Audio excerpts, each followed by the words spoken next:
नमस्ते, मैं हूं पायल रोहातगी।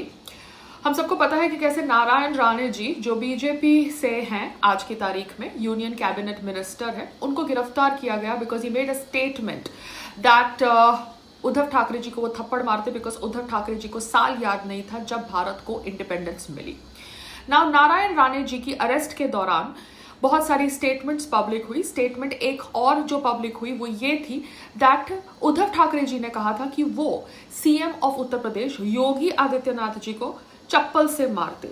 इस स्टेटमेंट के पीछे का सच क्या है? ये स्टेटमेंट उद्धव ठाकरे जी ने तब करी जब सीएम ऑफ उत्तर प्रदेश योगी आदित्यनाथ जी ने चप्पल पहन के छत्रपति शिवाजी महाराज को गार्लैंड चढ़ाया। Now, obviously, this was not acceptable to the Marathis and they felt very bad because ये उनके कल्चर और थॉट प्रोसेस में नहीं है, और उसके बेसिस पे उद्धव ठाकरे जी ने ये स्टेटमेंट करी।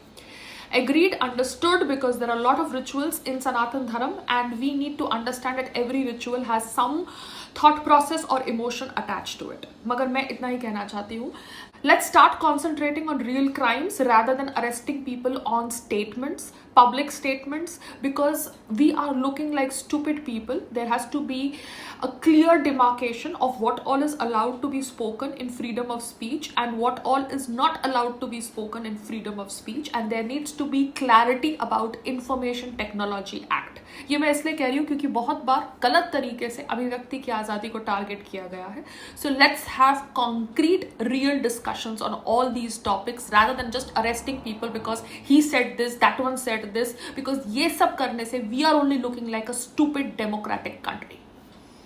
नमस्ते, जय हिंद.